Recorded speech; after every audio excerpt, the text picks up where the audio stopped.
I declare open this public hearing of the Parliamentary Joint Committee on Law Enforcement for its examination of the Australian Criminal Intelligence Commission's annual reports 2021 and 21-22. I begin by acknowledging the traditional custodians of the land in which we meet and pay my respects to their elders, past and present, and I extend that respect to Aboriginal and Torres Strait Islander peoples here today. These are public proceedings being video streamed live via the parliamentary website, and a Hansard transcript is being made. I remind all witnesses that in giving evidence to the committee, they are protected by parliamentary privilege. It is unlawful for anyone to threaten or disadvantage a witness on account of evidence given to a committee. Such action may be treated by the Senate as contempt. It is also a contempt to give false or misleading evidence. Witnesses also have a right to request to be heard in camera. The Senate has resolved that an officer of the Department of the Commonwealth or of a state shall not be asked to give opinions on matters of policy and shall be given reasonable opportunity to refer questions asked of the officer to superior officers or to a minister.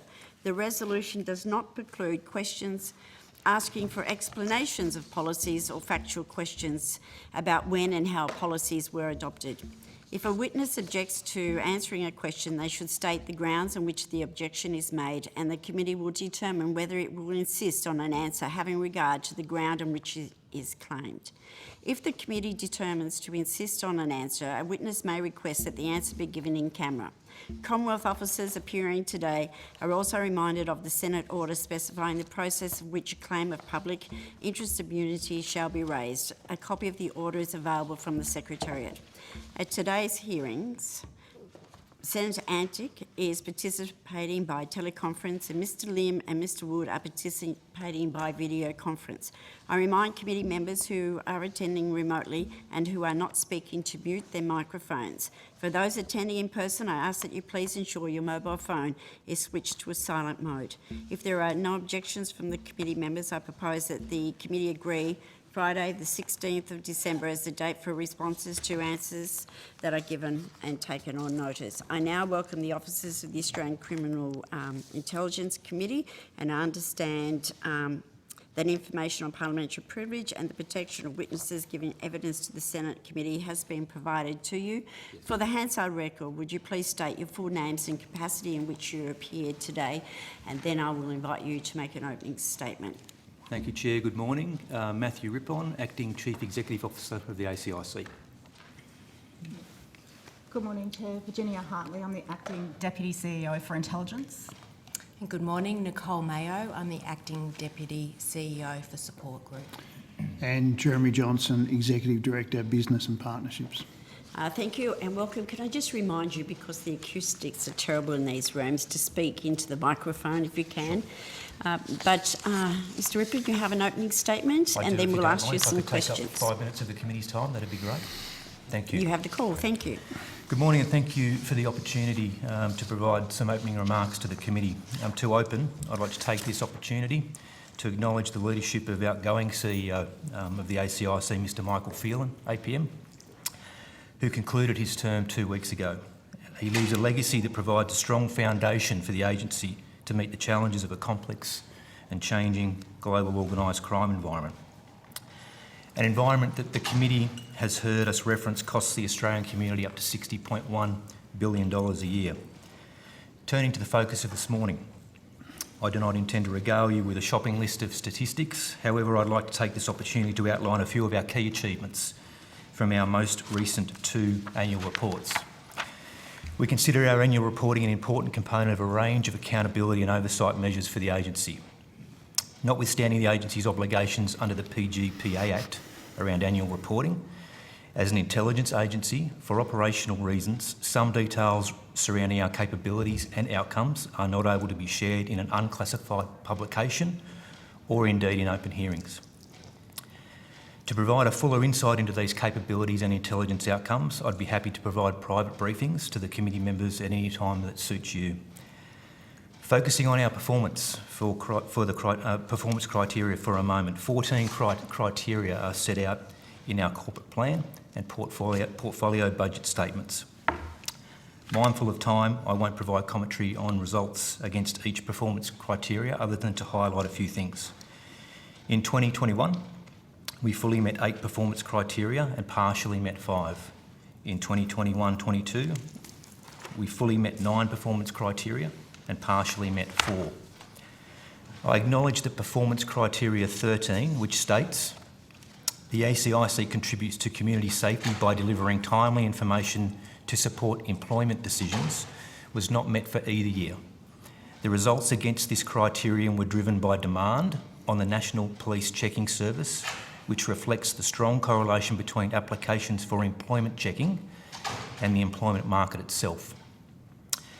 Over the COVID period, the National Police Checking Service experienced both a dip in applications and then a period of very high demand, with an increase of 18% above the previous 4-year average, following the easing of COVID restrictions.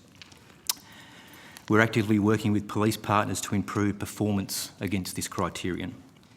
Reflecting on this 2-year reporting window, the volume and tempo of our work remains high, with serious and organised crime networks who target this country adapting their business models through the pandemic to remain a constant threat to Australians.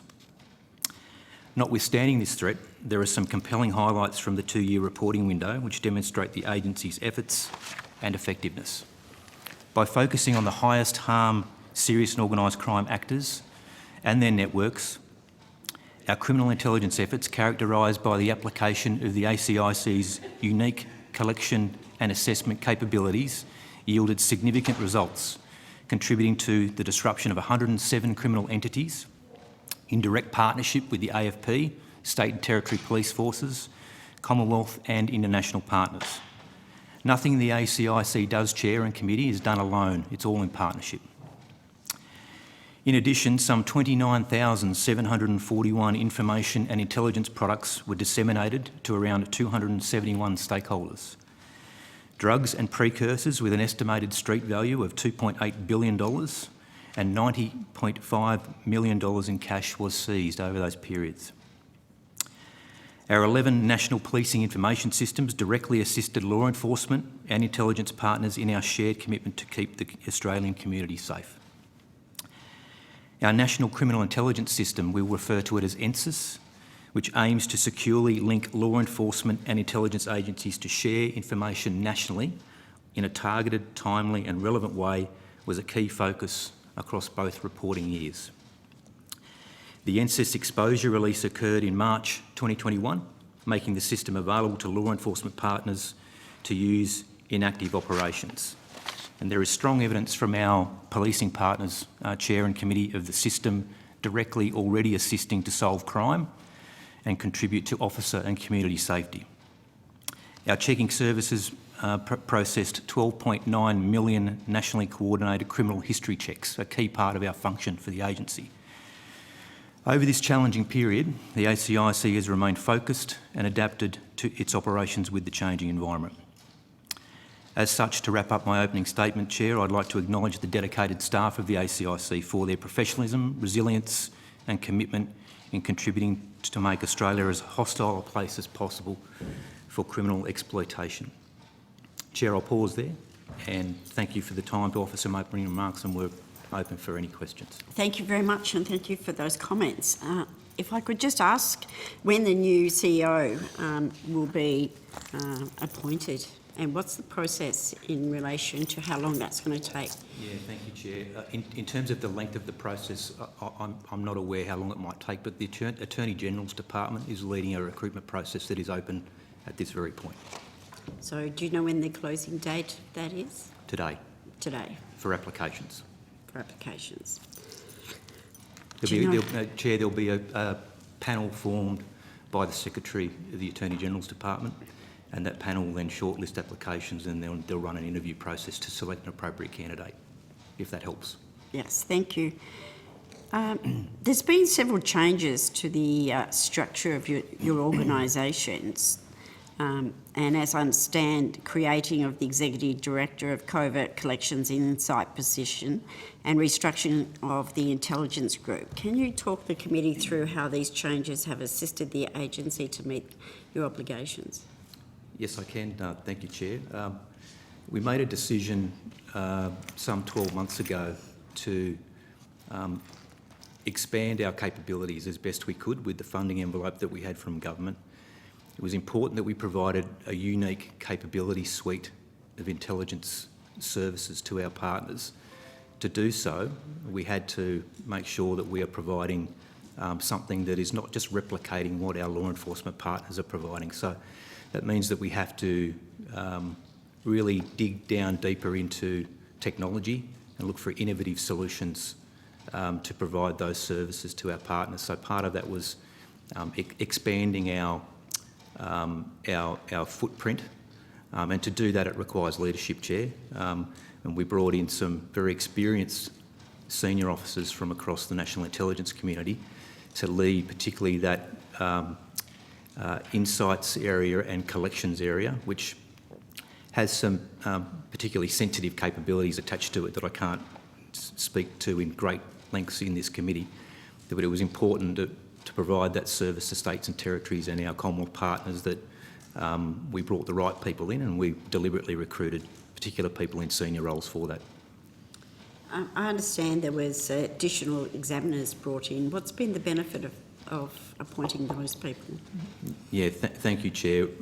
We were fortunate enough to receive some funding to be able to recruit 3 additional full-time examiners who issue the summonses for our coercive examination and broader coercive powers and coercive notices, which are a key tool in fighting organised crime. The value of having 3 additional examiners into the agency means that we now have a truly national capability across the country to deploy our coercive examinations. Previously, we did not have examiners placed nationally around the country, and we had to deploy them sometimes at short notice, which is doable, but it's not optimal. And now we have examiners placed as a consequence of the recruitment.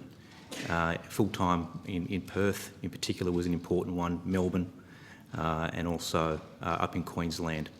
Previously we had full-time examiners in Sydney, and we had a range of part-time examiners around the country also. So those part-time examiners remain, and we have a good balance between part-time and full-time examiners to deploy those coercive powers across the country. So what does it bring to our partners? It brings that true national coverage, and it means that organised crime aren't being let off the hook around those coercive powers to apply them as we see fit. So you would expect me to ask this question. Who looks after Tasmania? Is that coordinated out of Melbourne? It is, but we can deploy any of the examiners from anywhere in the country at any point in time, depending on the type of examinations that we might be running. And we've run many successful examinations down in Tasmania, particularly on outlaw motorcycle gangs down in Tasmania. And we're proud of the efforts of the deployment of coercive powers in that jurisdiction. Before I hand over to Senator Shoebridge, the KPIs that you've met is good, but there's still some you haven't. What's being put in place to raise them to the standard of expectation? Yeah, in my opening statement, Senator and Chair, you would have noticed that we spoke about Criteria 13. Some elements of Criteria 13 are dictated by the environment, the employment environment, when we're doing national police checking, but there are other parts of that criteria that we most certainly can control. We do work very closely with our state and territory police partners who have a key role to play here in the National Police Checking Service in the issuing of those national police checks. So our focus here is to make sure that we have a better understanding between us and our state and territory counterparts on that front. I don't know, Jeremy, whether or not you have anything to add to that. Yeah, so particularly in relation to Criteria 13, which we haven't met over the last couple of years, we've come close and we are doing work, both some investment on our side to streamline the process and also some tweaking of the way the systems interact. Unfortunately, the system at this time is both, it's partially automated and partially manual, and the interfaces between those elements can create delays. You'll no doubt have read that the criteria is 95% of standard checks within 10 days and 95% of urgent checks within 5. Our biggest pressure is on urgent checks, which are actually quite a small number of the 6+ million that we do each year. But I am quietly confident that for the next year we will get to those KPIs. Thank you. Senator Shoebridge, but can I remind those that are on by teleconference if they can indicate to the Secretary if you have a question appropriately, and also for Mr Lim. Senator Shoebridge, we'll go to you as you're in the room. Thanks, Chair. The benefit of turning up in the room. Certainly. Could I ask you about the stakeholder survey that you undertook this year? First of all, is a copy of it available? Good question. Not publicly? Not publicly, Senator, no. Well, can you provide a copy to the committee? I think that we should be able to, yes. Yep. And what was the reason for limiting the number of respondents in this survey as against the last survey? Yeah, less about limiting. I suppose it's more about identifying the clients that are actually using our services more than others, focusing on senior police and state police and Commonwealth agencies that are using our services and receiving benefit from the ACIC on a regular basis, so they're in a better position to make commentary. That would probably be the reason.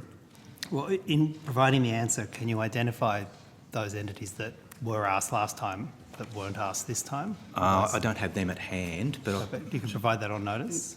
yeah, I absolutely can provide it on notice. Perhaps Yeah. I could assist here. The entities were effectively the same, so we still ask the same number Well, of perhaps entities. respondents is the term I should Yeah, have used. the issue with the respondents is under the previous version, we tended to send the survey out to a large number of people across all of those entities, some of which had very little interaction with us as an agency, and that was reflected in the response rate and being somewhat lower than we would want. Still less than 2/3 of the...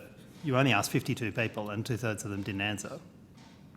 And only 2/3 of them answered. Sorry, I got that the wrong way around. Yeah, Less than 2/3. Which is, and I don't have the figure on the top of my head, but it's a better result than when we send it out to a lot more people and got Correct. less results. And some of those results are from people we could see that had very minimal interactions with the agency. So we made a conscious decision to, and we looked at how some of the other comparable agencies in the intelligence community were conducting their stakeholder surveys and tried to get one that was more reflective of the actual view of our services. So if you could provide us with a copy of the most recent survey and the one before, so as we get an understanding. And when I say survey, I mean the survey and survey results.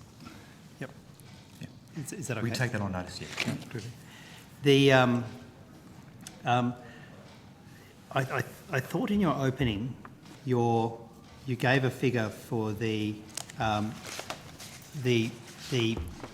amount of drugs and precursors that your intelligence contributed to the seizure of in the last financial year, and I thought the figure you gave was some 2-point-something billion, but Yeah, it's a combined result across the two reporting periods. Oh, okay. And as you know, Senator, the ACIC doesn't have a prosecution mandate.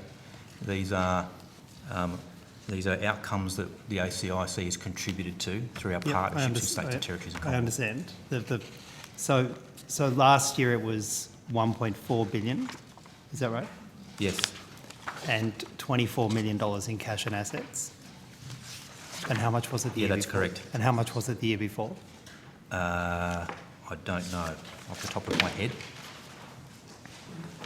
Don't know off the top of my head. It's 1.4 and 66. Year 2021, Yep. 1.4 billion estimated street value of drugs and precursors, 66.2 million cash seized. All right, so the same amount in each year, 1.4 billion in each year. Yes, yes, the 1.4 billion is the same. And more cash in financial year 21 than you got in financial year 22. More cash in 2021 than 21-22, and there's probably a good reason for that too. Do you have any idea of what the size of the illegal drug market is in terms of dollar value?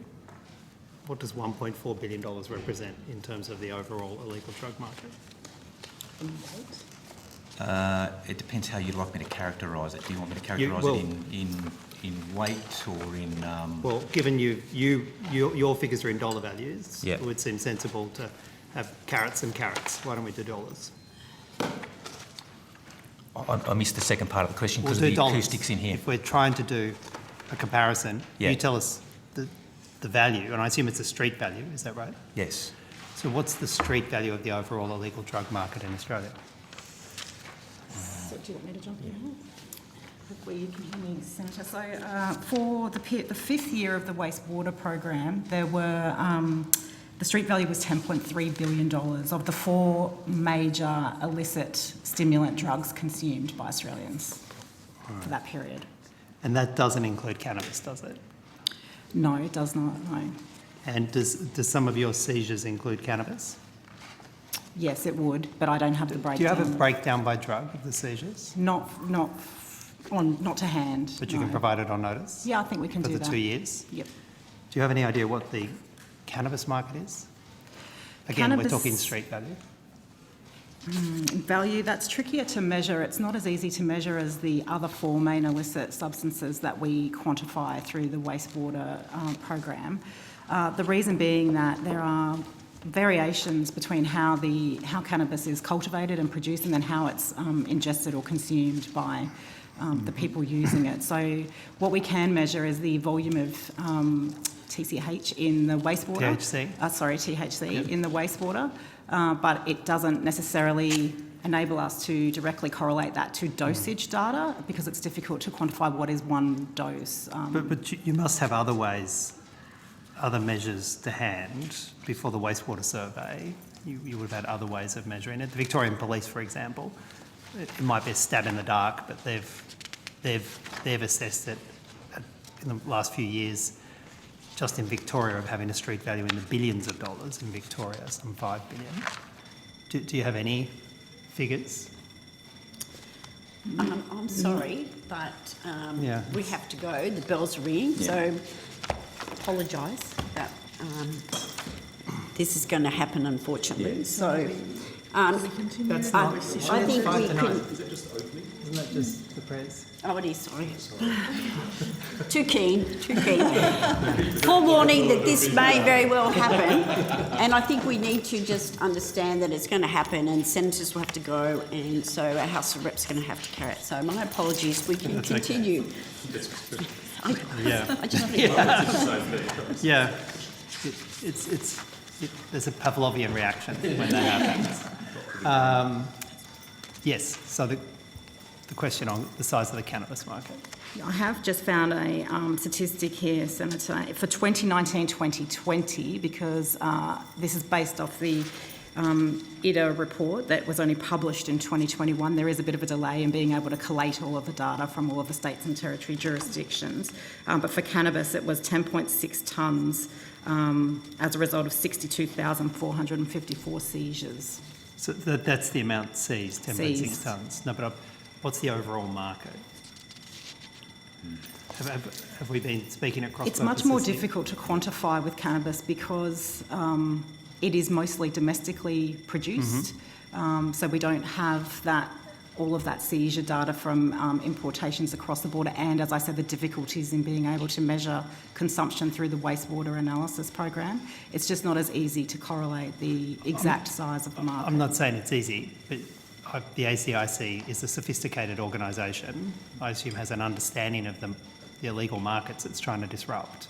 And I'm trying to get what, if any, understanding you have of the cannabis market, one of the illegal markets you're trying to disrupt. Perhaps I can take that on notice if they don't have that information and come back to the committee. We'd be happy to take it on notice because I know it's a focus of yours, Senator, and we're happy to take that on notice. I suppose it all comes back to this point too. The markup for someone importing drugs is an extraordinary markup. Do you have any? Can you give us a sort of understanding of the multiple of the wholesale cost, if I could call it, and then their markup once they get it into the country and successfully distribute it? I mean, it'll vary from drug to drug, obviously, but you know, if we're talking about a kilo of cocaine from Peru that you might pay $1,000 for, you can get a price in Australia once it's imported anywhere between, depending on the state of the market, $180,000 to $250,000 per kilo. So that markup that you talk about is insane. And so your task of trying to prevent that market, you could seize 3/4 of the cocaine that's been imported and it would still be profitable. And yet, and I'm not dismissing your efforts, you could seize 3/4 of the cocaine that's coming in and it would still be a profitable market for them, wouldn't it? It will still be a profitable market because of the demand, the insatiable demand in the community for all types of illicit drugs, but particularly methamphetamine and cocaine, those higher risk drugs. And the seizures that you've contributed to, assuming if we wash cannabis out of that amount, it's 10% or less. That's the order of the quantum of drugs that have been seized, of the overall drugs. The amount that's been seized, are you talking about? Yes, that's right. I'm going off your figures. Yeah. It's about 10%. I wouldn't want to mislead the committee with my poor maths, But you must do this analysis. You must think, well, we've spent the whole year doing this. Did it work? yeah.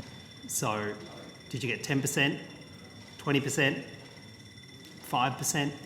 Well, in terms of seizures? Seizures of the quantum of drugs coming in. Well, it's not a matter for the ACIC to talk about whether or not we got 10%, etc. Well, did your intelligence contribute to the seizure of Yes.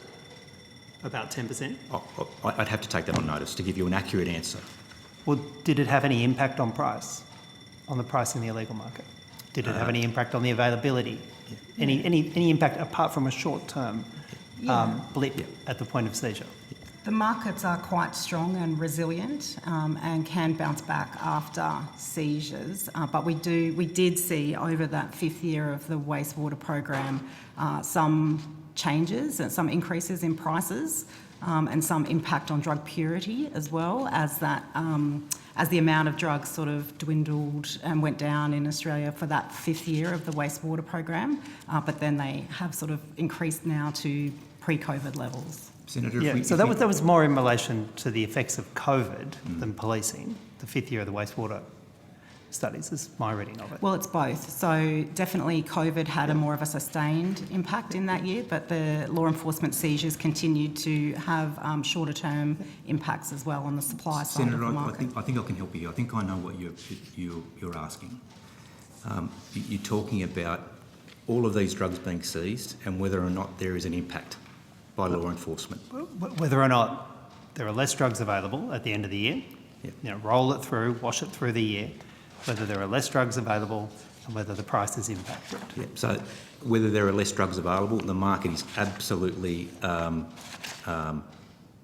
one that is very resilient, as Ms Hartley said.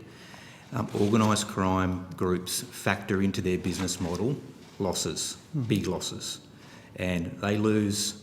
The big organised crime groups, they lose a tonne on the water or a tonne to interdiction by law enforcement. The good transnational serious organised crime groups have another vessel on the way already. It's water off a duck's back to them, isn't it? Factoring in their losses. Yep.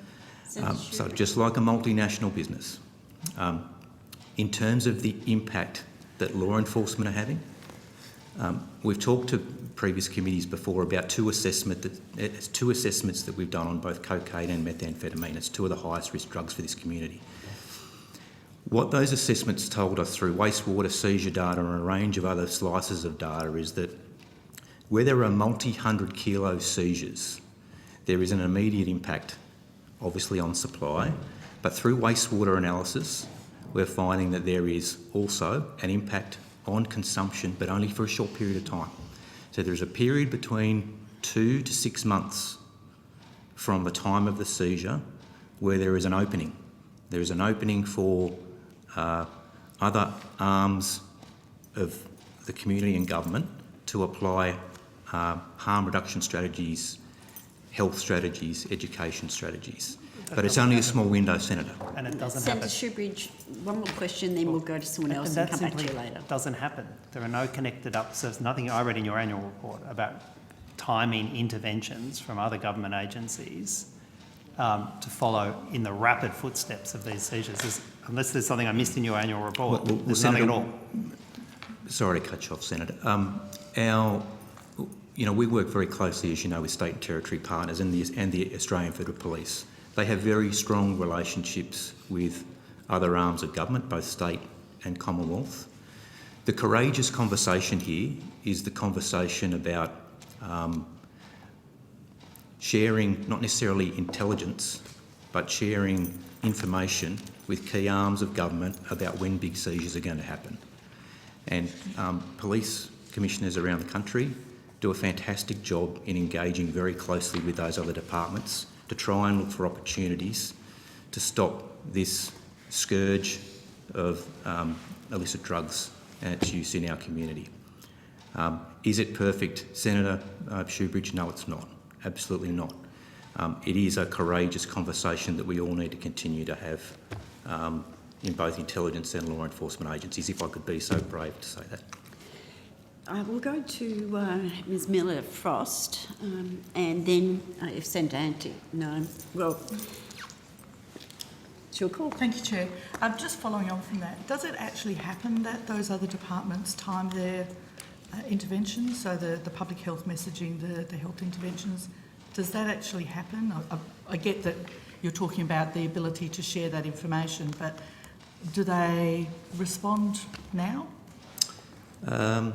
It's a good question. I have seen over a 28-year career now, I've seen some really good examples of that. I've seen health and education representatives standing up with police and law enforcement at media conferences to both get messaging across to the broader community. And I've seen and heard of a range of programs that are timed to try and meet law enforcement efforts. But it's tricky.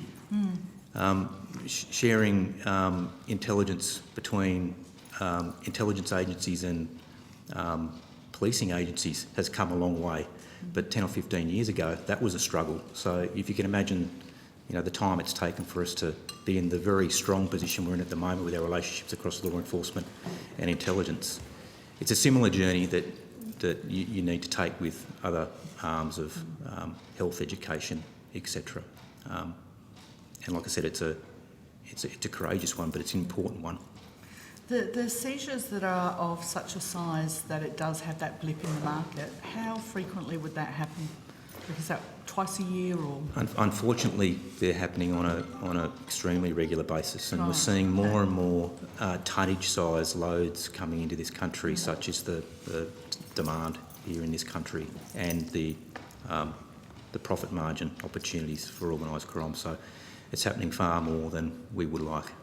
And those are of a size that would actually make a difference in the supply in the market?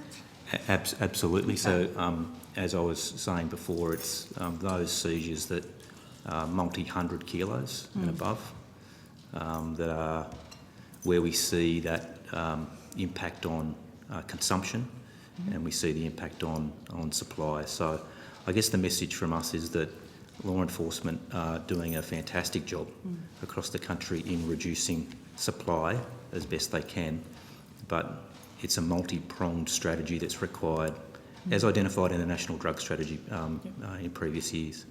So from a public health perspective, if these market blips are happening so frequently, they could basically have a program ready to roll and just, you don't necessarily need to tell them, you don't necessarily need to give them the information that it's about to happen, or they could just have it ready to roll on an ongoing basis. 'Cause Potentially, but you know, I realise that's out of your scope. Yeah, I'm not in a position to speak on their behalf, but I know that there's a hell of a lot of work going into the programs that are being delivered by health and education, etc. There are a couple of examples of specific activities at a state level, in both in Victoria and South Australia, where fed by wastewater data, so not directly this link, you know, big seizure, drop in wastewater, but fed by wastewater data, where at a state level, coordinated by state police with other arms of government in terms of health and education and basically had a concerted effort on a couple of locations and had some really good outcomes. Now, obviously, they're not our outcomes to report in our annual report, sure. but the value of measuring wastewater and identifying whether it be the dip in consumption after seizures or where there's just a high level of base consumption in a regional centre where you might not expect it, or where it's then you can tap into the local police who have obviously local knowledge about what's going on in that location, and that allows us to inform those multi-pronged strategies that we're talking about. So, Okay. and there are a couple of those that have happened already. So just turning to the wastewater program, is that your main way of understanding what you didn't pick up coming into the country? And I don't mean that as a criticism. I mean that as you get a certain portion that get captured, and then that's your measure of what's still out there in the market. Is that? That's the main measure? Wastewater, the beauty of the wastewater program, and you'll see if you've had a chance to look at any of the wastewater reports, it covers a bit over 50% of the population spread between regional centres and city areas, and covers approximately, I'll get this wrong, 13 drug types. But it's actually a measure of consumption. It's not an estimate. So we've had other programs over time where individuals in custody have been sort of interviewed about, gee, how did you get here? What did you take immediately before, that sort of thing? And they're useful, and they add useful data, but they're not a measure. They're just, they allow you to estimate, and particularly against a certain cohort of people who happen to be in police custody. But wastewater, because it's at a population level, it's a measure of consumption across the entire community. So from that perspective, it gives us an understanding of what is consumed. Now, to the extent that we can then map that against seizures and other things, and make some other, get some other insights, that's what can happen. So, yeah. Maybe that's a long prayer, but I can't. Good quorum. Division.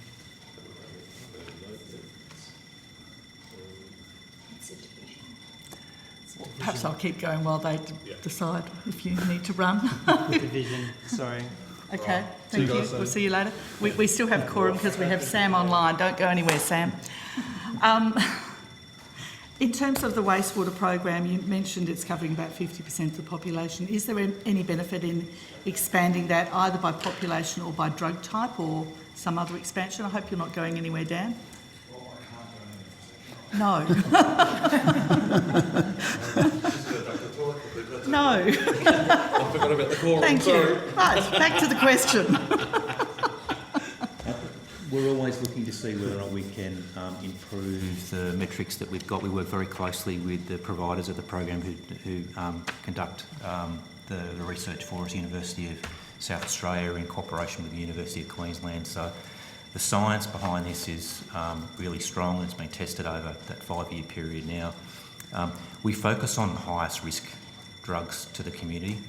Big focus on methamphetamine, obviously, as the most critical risk drug, and particularly cocaine, heroin, MDMA or ecstasy, as others may know it. So it's about trying to identify where the greatest harm is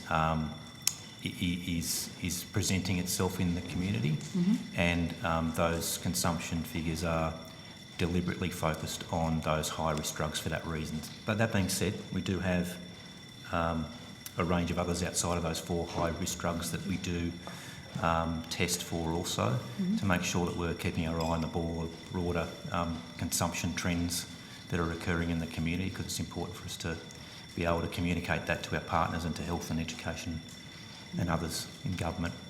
And in terms of population spread, would there be any benefit of making it, running it broader? It would depend on Sorry?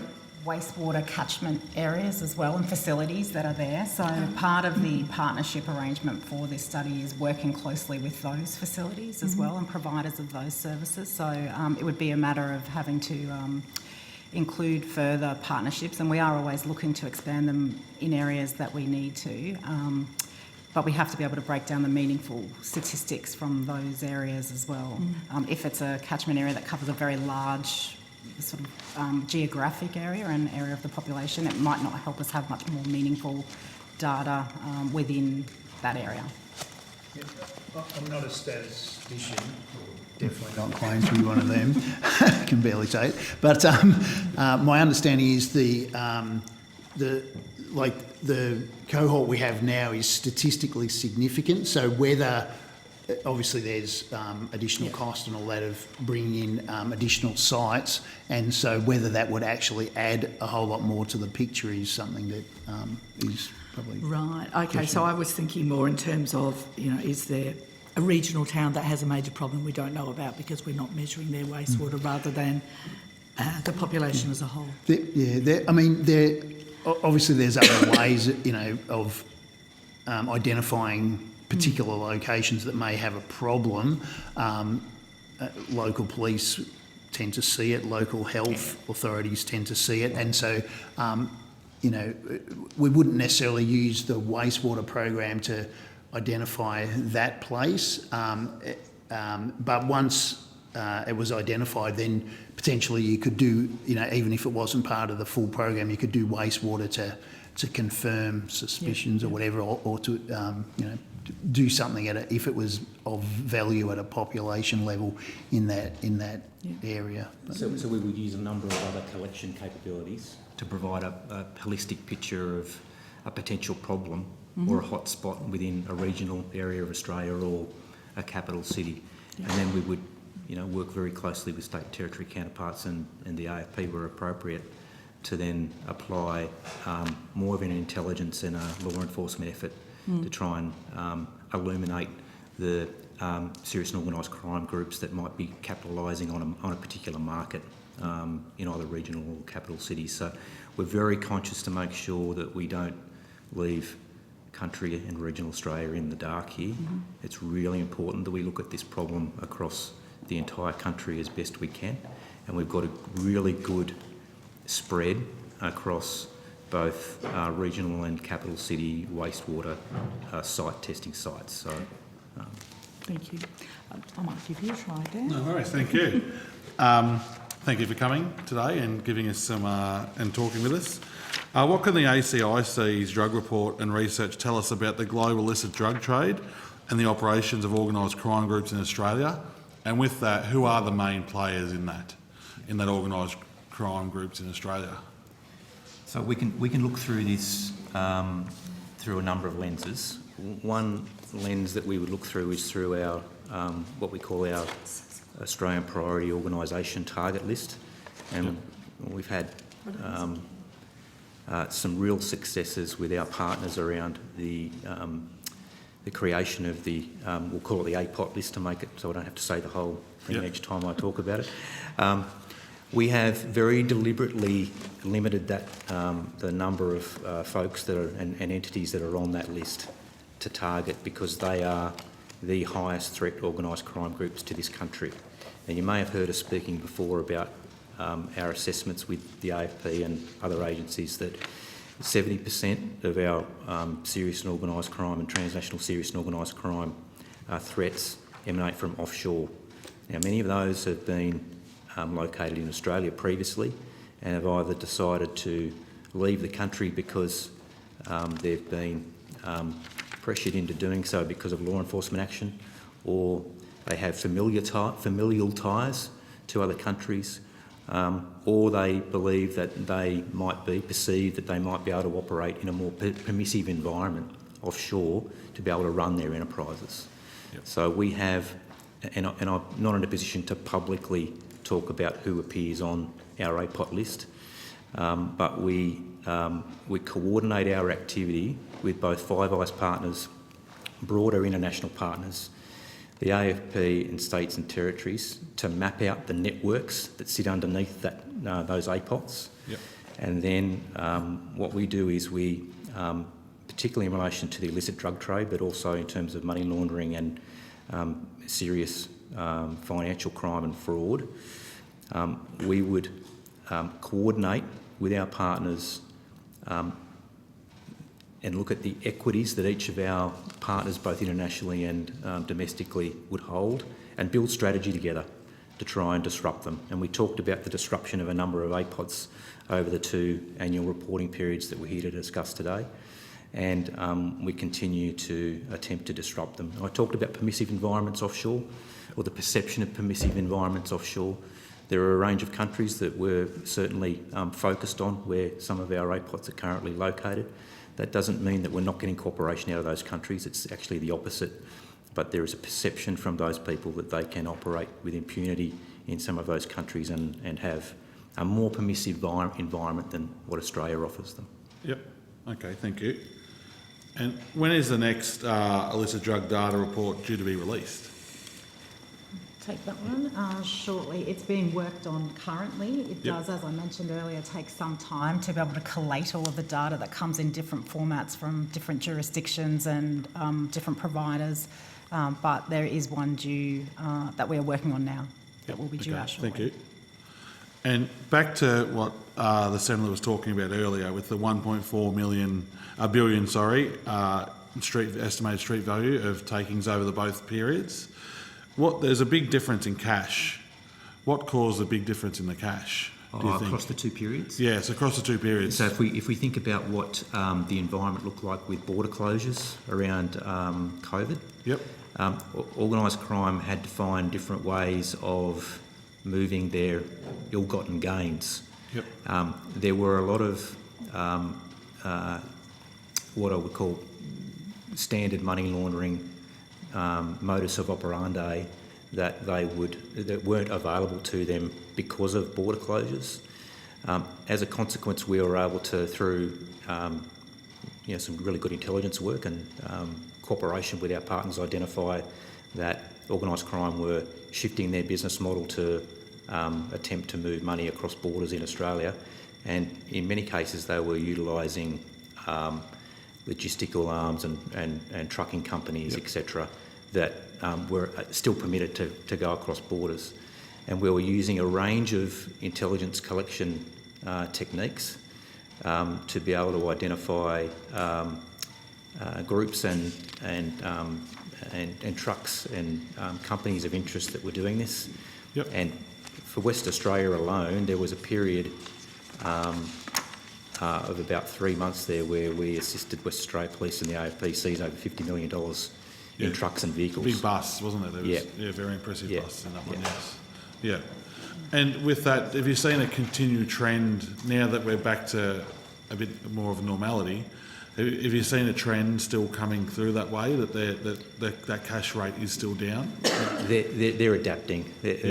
Now that the borders are open again, we're seeing, and you can see it through the wastewater reporting as well, the market's recovering back to almost pre-COVID levels, not quite yet, but the market's recovering, and with that, organised crime are adapting their business model again, adapting into ways that the general community are as well. They're using and utilising cryptocurrency methods peer-to-peer processes and a whole range of different ways to shift their money, including trade-based money laundering. So, but their cash is still king, and they still need to launder their cash in some way. But we're getting back to pre-COVID levels, that's for sure. Yeah, okay, yep, all right. And how do you guys measure and track performance against the things that are not publicly reported on in your reports? Because obviously not everything's reported on. Yeah. Yeah.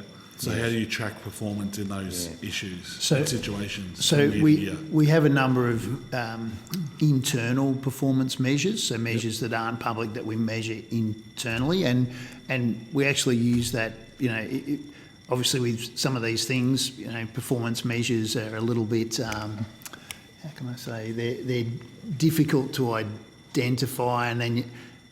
Sometimes difficult to measure, and then does it really show what you're trying to show? So we actually use our internal performance reporting framework as a way of testing measures, that some of which then we do ultimately put into the public domain. And also under our Act we have a thing known as the Chair of the Board annual report, which is like a second annual report, but because it's not public, we can, well, it is public, I guess. But it has a slightly different focus against reporting. Yeah, for things that we can't go public on, we do measure internally. Excellent, thank you. And is that information, that second annual report, available to this committee? Yes, the Chair of the Board annual report is public. Right. It is public. It just has a different focus. You're good. So, just to let you know, I was actually texting with Sam Lim to see if he had any questions. I wasn't just playing with my phone. Can I get you to comment, just changing the subject slightly, on the use of different warrant types under the Surveillance Legislation Amendment Act, and how that works in terms of disrupting cybercrime, which obviously has been an issue recently? Can I just address the issue of cybercrime first? Please. Cyber is an interesting issue for us as an agency. We have to find a way to try and demonstrate where our value proposition is, because you've got some very, very capable agencies that are funded to deal with cybercrime. The AFP, the ACSC in particular, and state territory policing agencies are all got a mandate around cybercrime. What we don't want to do as an intelligence agency is to force our way into a space that's already pretty congested and trip over each other. We do have a small remit around cyber, and the remit is to connect with the ACSC and the AFP where appropriate, to provide any strategic intelligence trends at all that we might identify.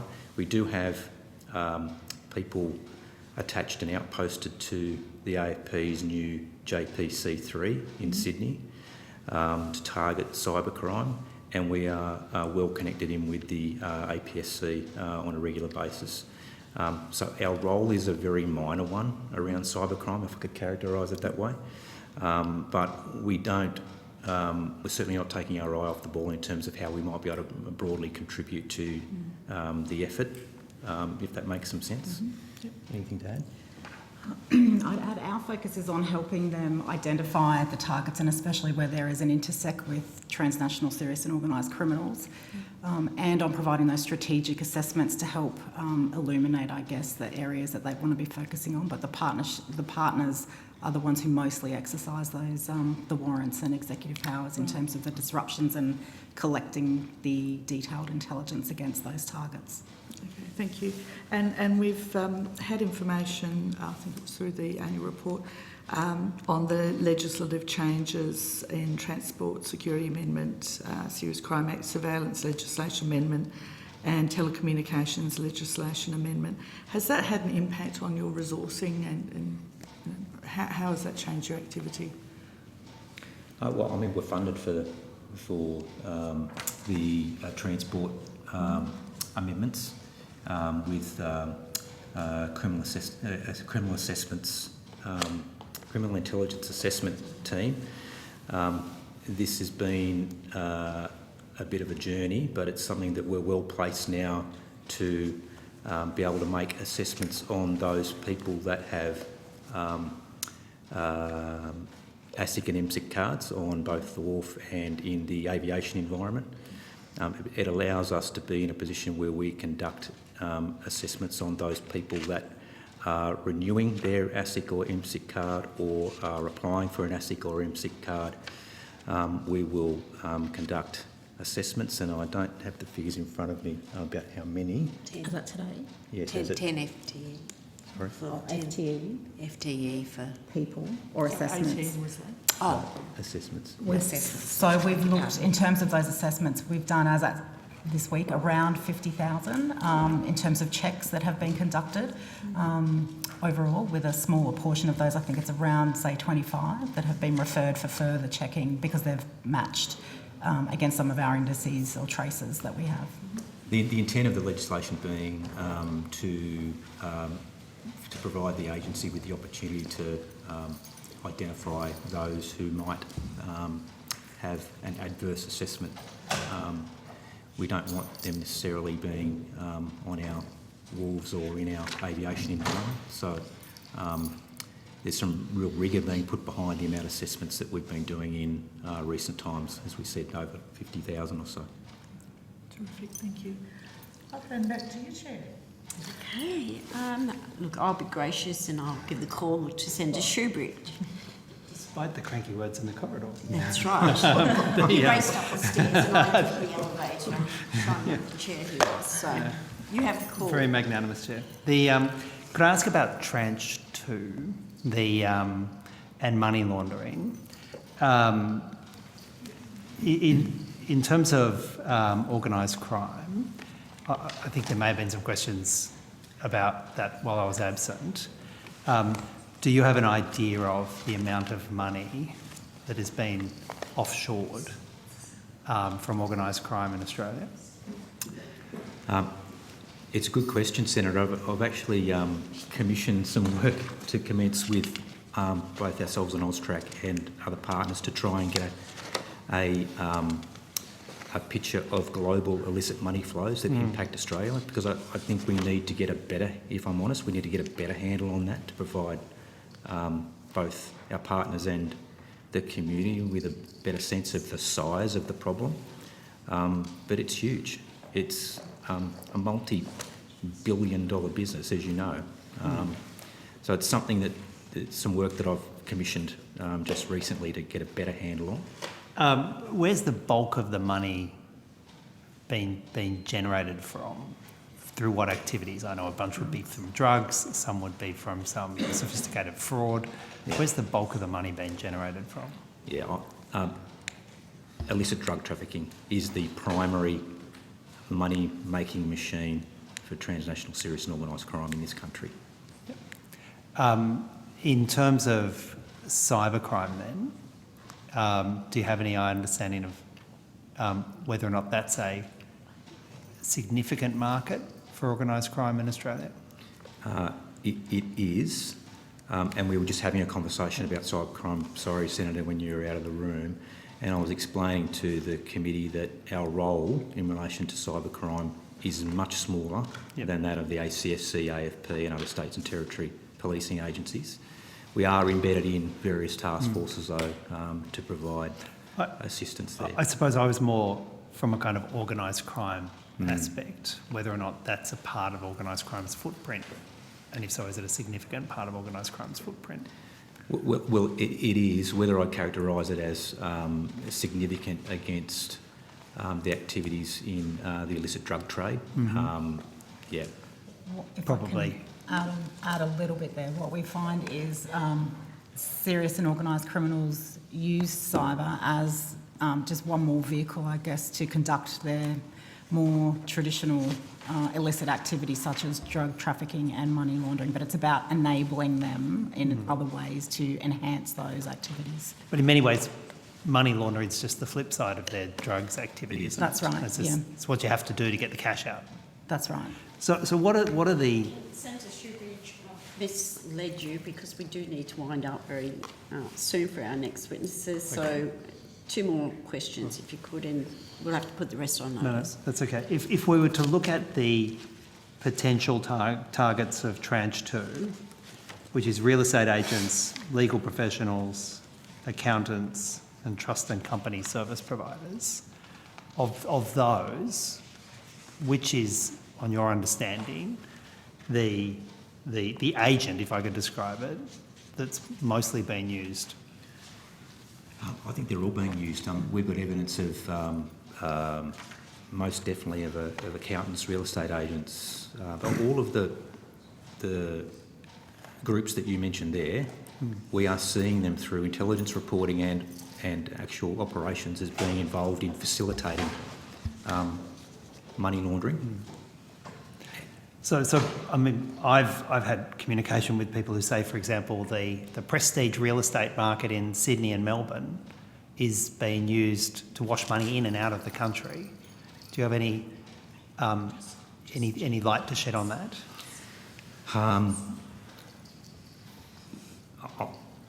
My sense is it's absolutely happening in the real estate market. And could you give any indication of whether or not it's sort of across the field in the real estate market, if it's more prominent in the sort of large transaction prestige end of the real estate market? Do you have any understanding of that? Where prices can, vary so Yeah. much that there's the opportunity to manipulate the prices to have the cash flow back and forth.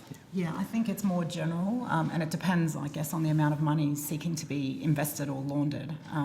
Yes, there'll be people with wealth at that sort of more elite end of the scale, but there'll be smaller transactions as well. So I think it is more generalised. Thank you very much, Senators. Can I, and members, but can I put on the public record our thanks to Mr Michael Palin for leading the ACIC and AIC over the last 5 years, and the committee acknowledges and thanks Mr Palin for his engagement with the committee and his contribution to the work that he has been doing, and to each of you, thank you very much for appearing before us today. There will be further questions put on notice to you. So we stand adjourned, and then we will recommence with the Australian Federal Police. Thank you. Thank you. Thank you, Chair. Thank you. Thanks very much. And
all ready to go. Well, good morning, everyone. I declare open the public hearing of the Parliamentary Joint Committee on Law Enforcement for its examination of the Australian Federal Police Annual Reports 2020-21 and 2021-22. I begin by acknowledging the traditional custodians of the land on which we meet and pay my respects to the elders past and present. I extend that respect to Aboriginal and Torres Strait Islander peoples here today. These are public proceedings being video streamed live via the parliamentary website, and a Hansard transcript is being made. I remind all witnesses that in giving evidence to the committee, they are protected by parliamentary privilege. It is unlawful for anyone to threaten or disadvantage a witness on account of evidence given to a committee, and such action may be treated by the Senate as a contempt. It is also a contempt to give false or misleading evidence. Witnesses also have a right to request to be heard in camera. The Senate has resolved that an officer of the Department of the Commonwealth or of a state shall not be asked to give opinions on matters of policy and shall be given reasonable opportunity to refer questions asked of the officer to superior officers or to a minister. This resolution does not preclude questions asking for explanations of policies or factual questions about when and how policies were adopted. If a witness objects to answering a question, they should state the ground upon which the objection is being made, and the committee will determine whether it will insist on an answer having regard to the ground which is claimed. If the committee determines to insist on an answer, a witness may request that the answer be given in camera.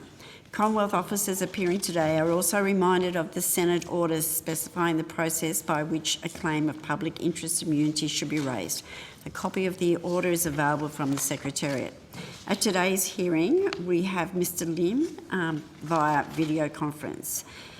I remind committee members who are attending remotely and are not speaking to mute their microphones. For those attending in person, I ask you to please ensure your mobile phone is switched to a silent mode. If there are no objections from the committee members, I propose that the committee agree Friday, the 16th of December, as the date for responses to any questions that have taken on notice. I now welcome officers of the Australian Federal Police, and I understand that information on parliamentary privilege and the protection of witnesses giving evidence to the Senate committees has been provided to you. For the Hansard record, will you please each state your full names and capacity in which you appear today? Thank you, Chair. Deputy Commissioner Investigations Ian McCartney from the AFP. Yep. Charlotte Tressler, Chief Operating Officer. Lisa Gale, Acting Deputy Commissioner Operations. Neil Gagan, Deputy Commissioner and Chief Police Officer of the ACT. Thank you, welcome. I now invite you to make a short opening statement if you wish, and at the conclusion of your remarks, I'm sure members of the committee will have lots of questions. Deputy Commissioner. Thank you, Chair. And firstly and importantly, Commissioner Kershaw has asked me to offer his sincere apologies. He has an unavoidable conflict. He has a meeting with the Foreign Minister. In the AFP, every year is a unique year. Crime doesn't follow a framework. In the AFP, we pride ourselves on being adaptive and innovative. If I could share with you some highlights or some key highlights from 2020-2021. As expected, the COVID-19 pandemic shaped our work and our world. We deployed members to the Northern Territory under Operation Protect Assist. We worked with partners across government and industry investigating Commonwealth-related fraud. And we ramped up our efforts to combat online child exploitation and radicalisation, which were compounded as the public spent more and more time online. Despite the challenges of COVID-19, we achieved some of our most significant operational outcomes to date. In June 2021, we entered the overt phase of what became known as the largest crime operation in AFP's history, Operation Ironside. While our annual report details statistics up until the 30th of June 2021, work has continued. To date, this AFP and FBI partnership investigation has resulted in 390 arrests in Australia. And we drew on our partnerships around the world, resulting in 993 overseas arrests and over 53 tonnes of drugs that were seized. In the financial year, also saw the largest operation to be coordinated by the AFP-led Australian Centre to Counter Child Exploitation. Yes, can I, senators will have to be excused, but please go ahead with your remarks and I'll leave you in the capable hands almost of the House of Reps people. We'll be back. You won't with the tools to hand. It's a little bit backhanded, but all right. Thank you, Senator. Thank you, Chair. In the financial year, also saw the largest operation to be coordinated by the AFP-led Australian Centre to Counter Child Exploitation, Operation Molto, which resulted in 114 people charged and 44 children removed from harm. We also made progress outside the investigative space. In the financial year, we focused heavily on the health and well-being of our members, commencing our Shield Health and Wellbeing programme, which is an emphasis on prevention and early intervention. We also made headway on our diversity agenda by establishing the AFP's First Nations unit to promote full and unhindered Aboriginal and Torres Strait Island participation in the AFP. In the financial year, we also saw some excellent operational results. The AFP recorded 312 domestic and international drug disruptions. We assisted the seizure of more than 20 tonnes of illicit drugs overseas, which equates to 6.8 billion avoided in harm to the Australian community. Our disruption efforts are critical because the offshore illegal drug trade can also bankroll child exploitation, sexual servitude and human trafficking. On November 2021, the AFP received an urgent request for assistance under the Australian Solomon Islands Bilateral Security Treaty to respond to unrest in Honiara. The AFP prides itself on its flexible and agile workforce, ready to deploy at short notice. Within 24 hours of the request, a team of 23 specialist operational tactical response members deployed to assist. 50 members deployed in a surge capacity to assist our police partners to restore law and order. This is just one example to demonstrate the ongoing and high demand for the AFP services, both domestically and also internationally. Overall, the AFP has achieved excellent results in what has been a very challenging number of years. We've met all but one of our performance measures, which was the target of community confidence. This was an ambitious target, and since the survey, the AFP has looked at new ways to engage with the public to improve the community's understanding of our role and confidence in our work. For example, we released 2 award-winning podcasts, Closing the Net and Crime Interrupted, and launched a new recruitment strategy. AFP very much values the work of this committee, and we're committed to a strong, transparent and trusting relationship. Our most recent annual report reflects feedback previously received from this committee. I now welcome any questions from the committee. Thank you. Thank you, Deputy Commissioner. You mentioned Operation Ironside. Can I get you to expand a little bit on that? Are there any particular legislative insights that were gained? Is there something that we might need to change? Were there any investigative learnings from that exercise? I think many learnings from that exercise. I think we had a view that how significant organised crime was and the impact on Australia. I think our assessment increased after Operation Ironside. How globalised organised crime is, how connected they are, and at times how ruthless they can be in terms of plying their illegal trade and impacting on Australia. I think the success of Ironside was based around a number of factors. I think the ability to work with our international partners. There was 18 international partners that we worked with very closely over a 2-year period, which contributed to the success of the operation. But I think from our assessment, in some respects, we won a battle, but not the war. I think organised crime still continues to have a significant impact on the Australian community, and of course it's a focus for the work that we do. In terms of legislative reform and legislation, we on a regular basis we continue to engage with the Attorney General's Department. Running parallel to Operation Ironside was the successful introduction of the Slade legislation, which has provided the AFP with additional powers to investigate crime on the darknet and the internet, and this legislation continues to be extremely beneficial to the work that we do. Thank you. No, keep Chair, going. No, okay, keep good, going. lovely. That's great. I was really interested in the AFP First Nations unit. Is that across Australia? And what are the sorts of challenges that you're having there? How's it going? Yeah, thank you, Senator, for that question. So the Commissioner did establish a First Nations unit, must be 18 months ago now, with a particular focus on ensuring that we were best supporting our First Nations employees, professional development, retention, attraction and other elements as well. It is a modest team and they're looking to build further capacity, but really done some great work already. We have a new reconciliation an action plan in place with a range of initiatives that we're looking to implement in the AFP to improve our First Nations experience and also our cultural competence in the AFP as well, and something that we're very proud of. Terrific, thank you. And on a similar line, how are we tracking against the 30% female sworn workforce? Yes, another great question. Our 30% target is unfortunately a stretch target for the AFP. We do have a ways to go. So in our police women cohort, we have increased by modest amounts in terms of our women representation, about 3 or 4% over the last number of years.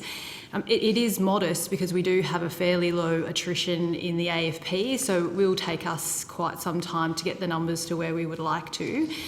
We do have some additional challenges in our protection service officer cohort where we're not seeing those same increases that we're seeing in our sworn police women, and so it really is an area of focus for us. There's a range of initiatives that we have underway. We did engage a firm, Host Havis, to work with us around a recruitment strategy aimed at a range of diversity cohorts, particularly women as well.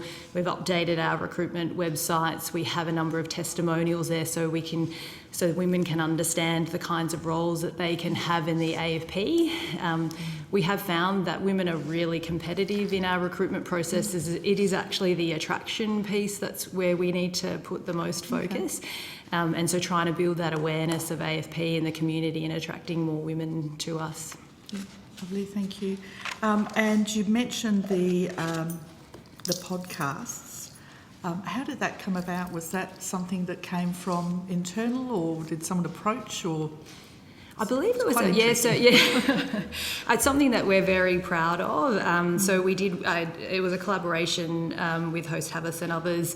It really did come out that women, also other members of the community don't know a lot about what the AFP does, and so this was a great opportunity for us to, for the community to understand more about what we do, and so we did have, a number of really extraordinary women who were interviewed as part of that podcast talking about the work that they've done with the AFP in collaboration.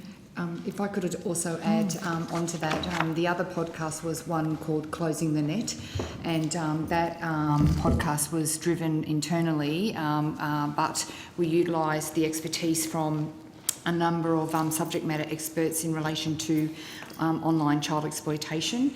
And for us with the AFP, we've invested significant effort to try and raise awareness in the community of the perils of the online child exploitation space and how easy it is for our children to be exploited online.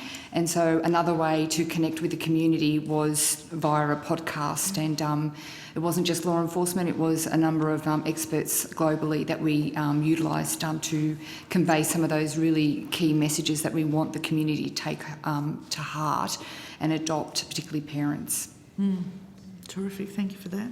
And just one final question, if I can. Can you give some insight into the partnership with the Human Rights Commission, and how does that work, and what are you expecting to gain from that? Yeah, so again, a really important initiative for the AFP. So we have entered into a 5-year partnership with the Australian Human Rights Commission, in particular Sex Discrimination Commissioner Kate Jenkins.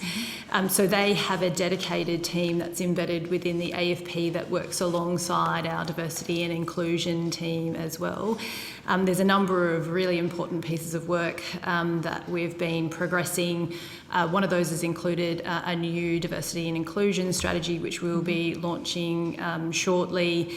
The AHRC have also helped us with looking at our gender pay gap report, and understanding where there may be some work that we need to do to improve remuneration for our women colleagues in the AFP. They've been undertaking convening a number of workshops with our staff to get a really good understanding about where there might be barriers for progression or other issues that we need to work through to help women progress within the AFP, if there are cultural issues and other things that we need to understand. They've also been doing workshops with our executive to build understanding about working with diverse cohorts and understanding some of the what some of the gender experiences can be in the AFP.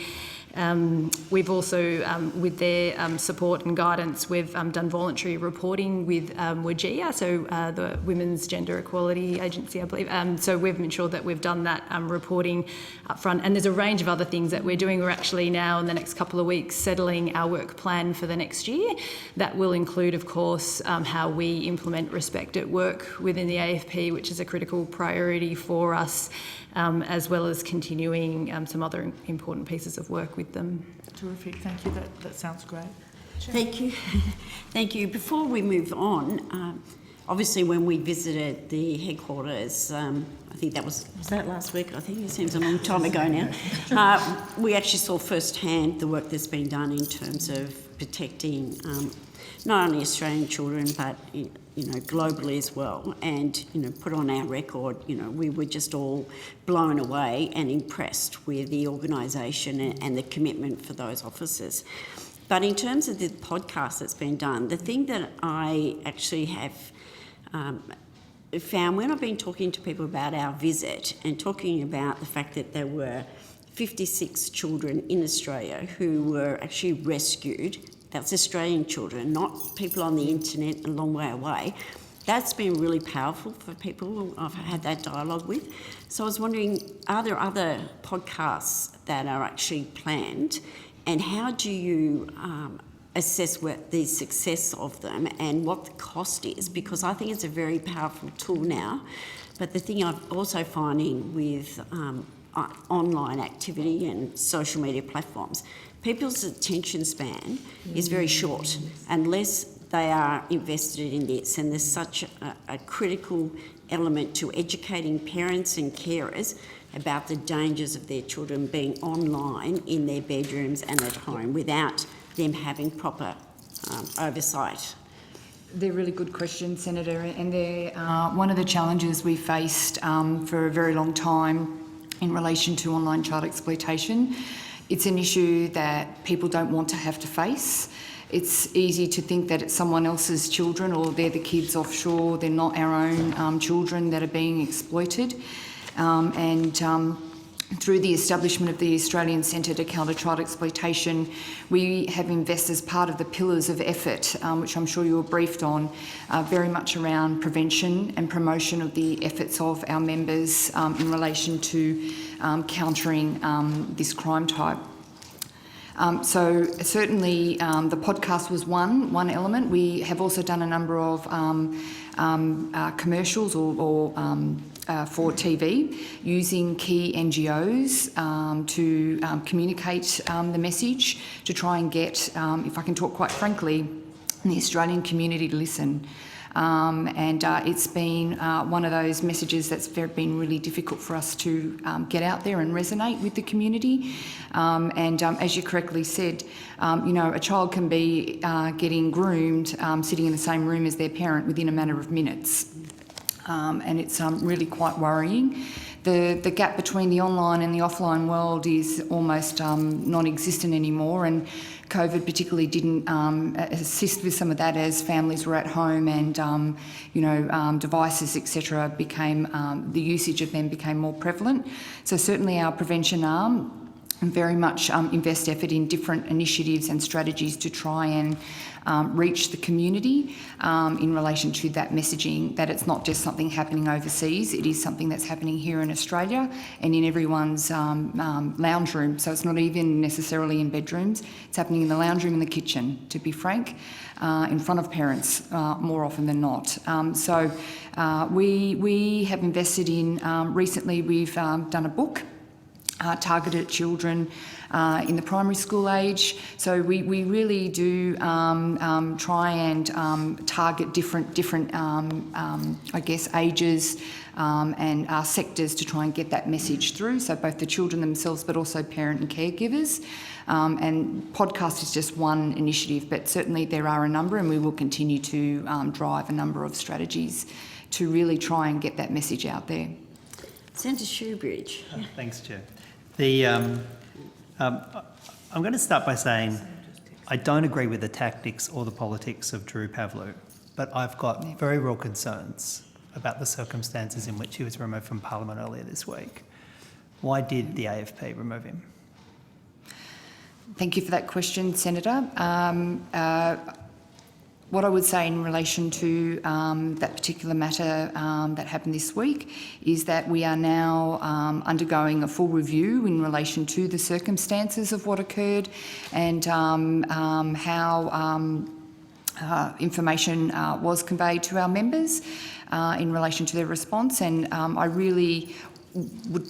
we can't really respond in any further detail until that review has occurred and I have the full facts before me. Well, I'm going to press you to get answers about what you do know, because you must have made some initial inquiries. He was told by the AFP that the reason he was being removed was, and I quote, because you're an active protester. They don't allow active protesters in the House. Now, that's what he was told. We can all see that coming from the mouth of an AFP officer. Was that the reason?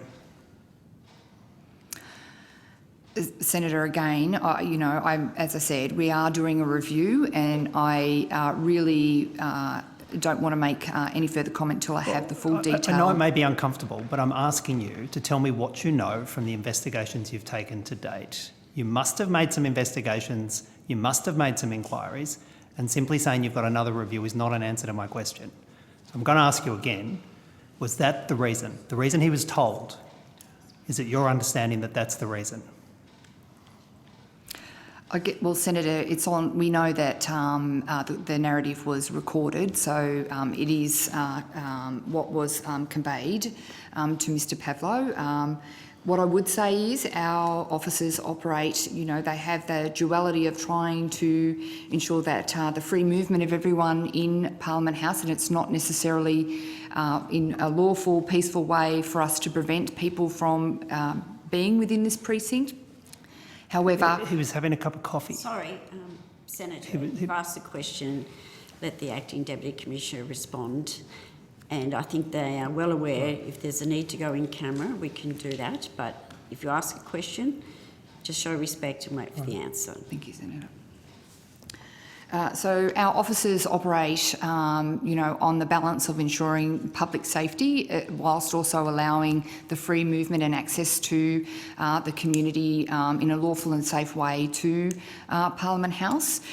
So the way that our officers operate is based on intelligence and information that they receive, and I'm advised at the time that was the intelligence that they had at hand. But as I mentioned, Senator, we are doing a review to ensure full accountability and transparency in terms of what that information and intelligence was that informed decisions on the day. So it was about some future crime, the fear that he may at some point engage in some sort of protest? Because at the time he was, approached by the AFP and escorted off the premises, he was quite lawfully sitting down having a cup of coffee. Having a cup of coffee hasn't become a crime, has it? No, it hasn't. So you say there was intelligence. What was the intelligence? Senator, I think the Acting Deputy Commissioner's answered the question. There was concern in relation to him. Now, the circumstances around that and the circumstances, the actions of the officers involved, we are reviewing that in terms of processes. And once that review is completed, Chair, we'd be more than happy to come back before this committee in terms of providing the full picture rather than part of the picture at the minute, Senator. So I think we'll conduct a further review in terms of our actions and processes And again, happy to come back before this Well, committee. by all means, undertake your review. But there's a review happening right now in this committee, and that's the job of this committee. I get that. So I'd expect you to answer to the best of your knowledge with all the information you have to hand. Well, we don't have the full information at hand. But I'm asking you about the information you do have to hand. Is there a policy that if somebody is deemed an active protester, that they will be removed from Parliament House, even if they're not engaging in protest and are engaging in completely lawful activity? Is that a policy? Senator, what I would say is that, our members operated on the information that they had on hand at the time, and our security controller, as a result of that information, made the decision to ask Mr Pavlo to leave and come back at a later time closer to his appointment.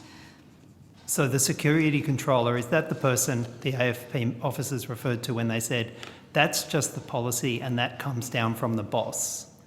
Is the boss there the security controller?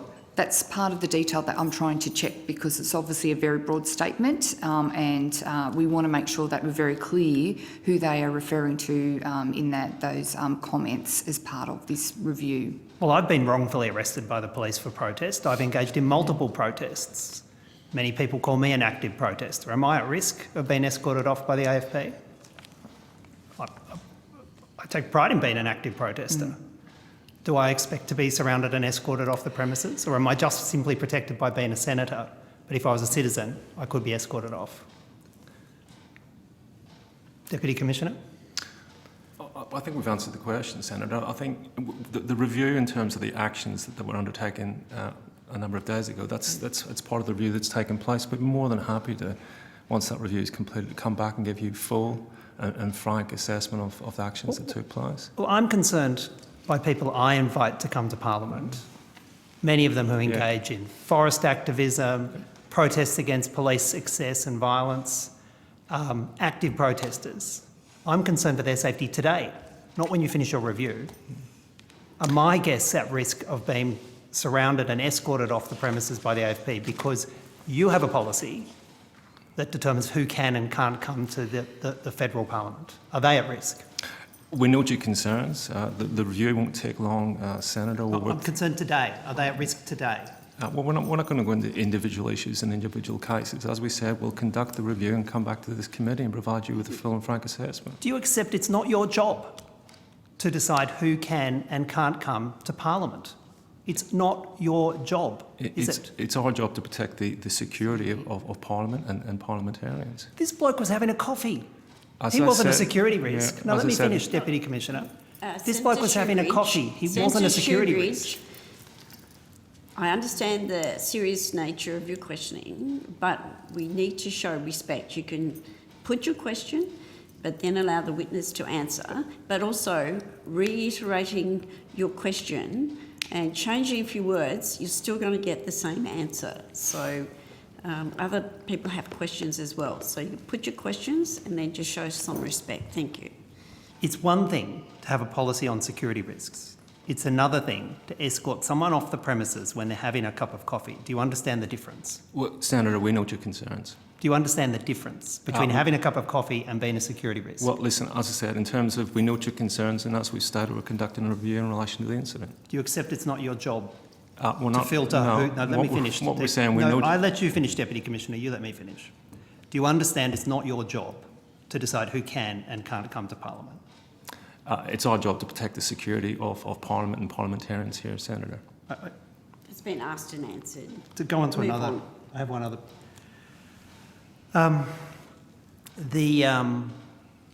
The most recent report from the Ombudsman on Part 5, the sort of professional standards work of the Federal Police. Are you aware of that most recent report? I think it was August. We are, Senator. Yeah. The Ombudsman has significant concerns about the fact that safe place investigations have been brought back into professional standards, and I think that's happened in 2019. You're aware of those concerns from the Ombudsman? Yes, Senator, we are aware of those.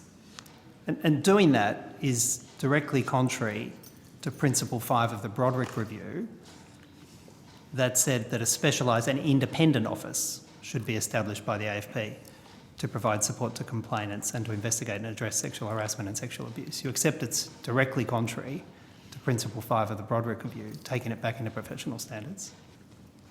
Senator, I'd have to take that on notice. I haven't seen that section of the Broderick Review, but so I'd have to take that question. What I can... Sorry, the Broderick Review, I would assume, would be an extremely important ongoing reference point for the work of the AFP. And if we have an acting Deputy Commissioner saying you're not aware of Principle 5 of the Broderick Review, we have a problem. So your answer is you're not aware of Principle 5 of the Broderick Review, Acting Deputy Commissioner? Senator, I would need to refresh my memory in relation to the specifics of that particular part of the review. I'm happy to read it to you. A specialised and independent office should be established in the AFP to provide support to complainants and to investigate and address sexual harassment and sexual abuse. Taking that function and putting it back into professional standards, which was the exact place that was being criticised by the Broderick Report and led to the establishment of Principle 5, is directly contrary to the Principle 5 in the Broderick Review, isn't it?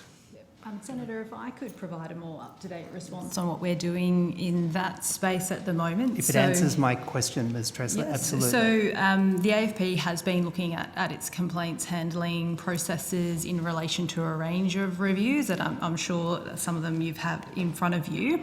As part of that, we did a review last year into Safe Place and its best positioning within the AFP and its role going forward. The review did recommend that Safe Place would be enhanced through repositioning that within our Confidant network that sits within my People and Culture Command. And so it will be moving into that team as part of an enhanced integrated complaints management model that we're putting in place. Are you taking it out of PRS? That is correct. So why did it go back into PRS in the first place? Because the Broderick Review was scathing of PRS. I could quote from it, comments on it. I understand why people wouldn't want to report. The PRS processes have no confidentiality. Everybody knows if PRS are doing a complaint.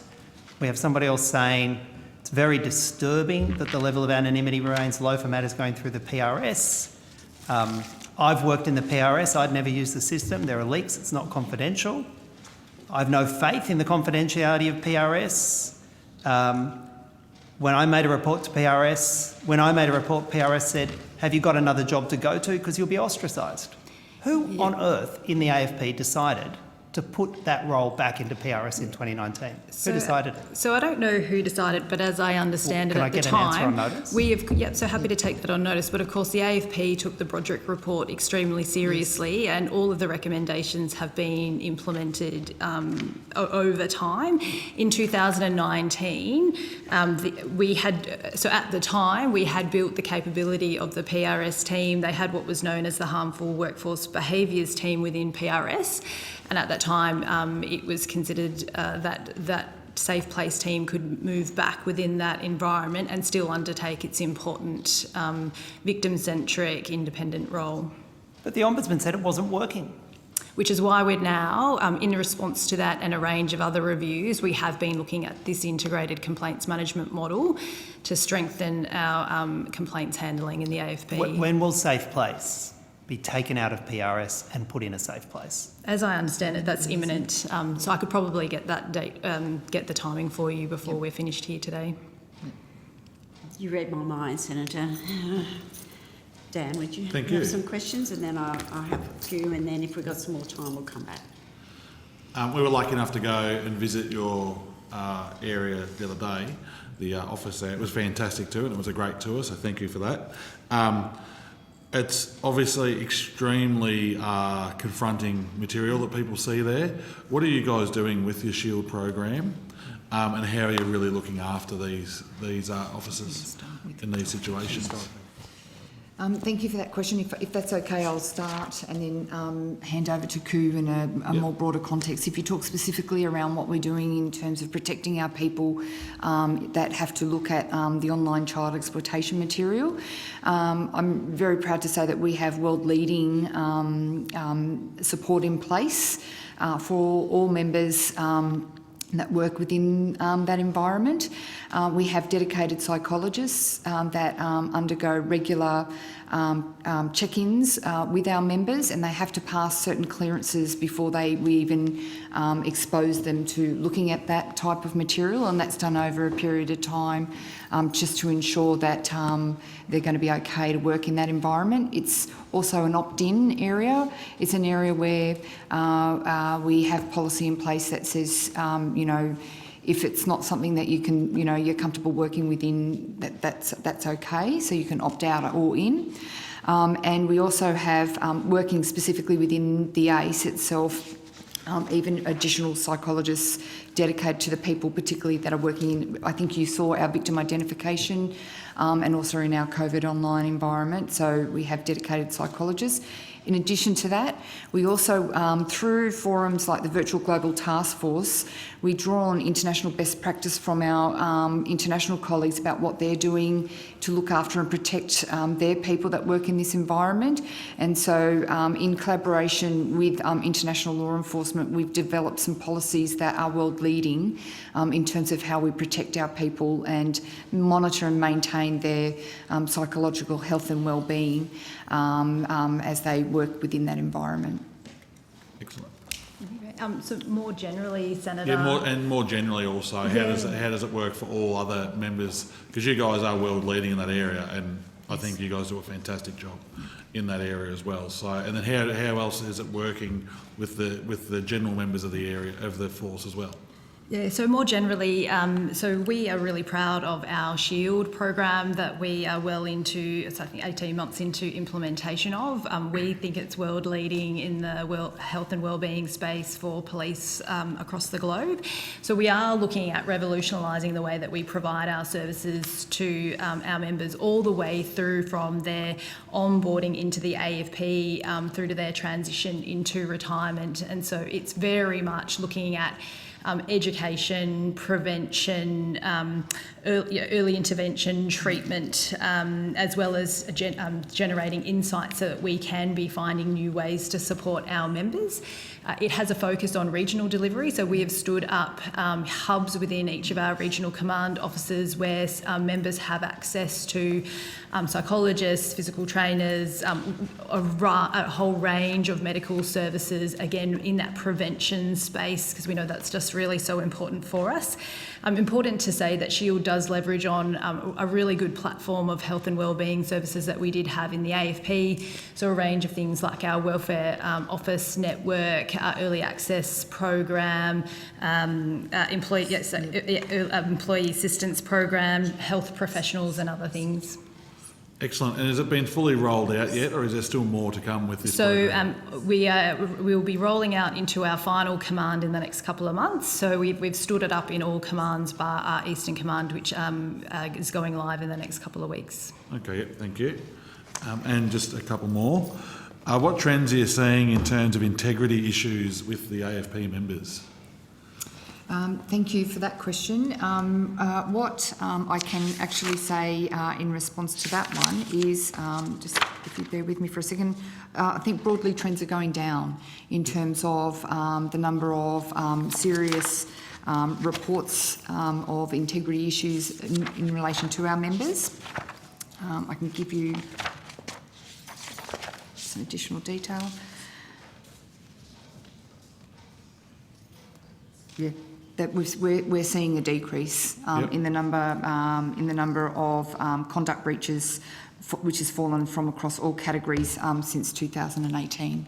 Okay, yeah. And can you let us know the numbers of what they were to what they are now? Of breaches, yeah. Yes, we have that. I can certainly make that available if that's unless you want me to read it out, but I can certainly make that available. No worries, thank you. And did Operation Ironside have an impact on the statistics as well? I don't believe so. Okay. So, but we'll, in terms of taking the stats on those, we'll come back on that issue also. No worries, thank you. Thank you. I would, if I could, just go to Deputy Commissioner in terms of the ACT. Yes, Chair. If there's issues that would be informative to the committee in terms of the activities within the ACT and your annual report. Not overly. I'm obviously aware we're an outcome within the broader AFP outcome too, and our particular issues are canvassed in the annual report, but as the committee would no doubt be aware, we also submit an annual report to the ACT government, and we had our hearing a couple of weeks ago where issues were canvassed, particularly around drugs of dependence and minimum age criminal responsibility, some road trauma. We've seen an increase in issues such as that, but nothing of particular issue, unless of course the senators have a different view. In terms of decriminalisation of illicit drugs, what's the impact on your jurisdiction in relation to that? Because really interested in terms of what's happened overseas. So have you got anything as yet you can report or any concerns? Not at this stage yet, Chair. I mean, the bill was debated again on the 20th of October this year and doesn't actually come into effect until late 2023. We're still working with the ACT government in relation to what that will look like in relation to our response to that particular issue.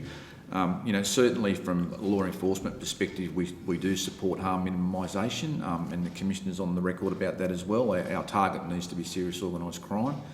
I think we do need to treat addiction to drugs as a health issue, not a justice and law enforcement one. So again, we support that.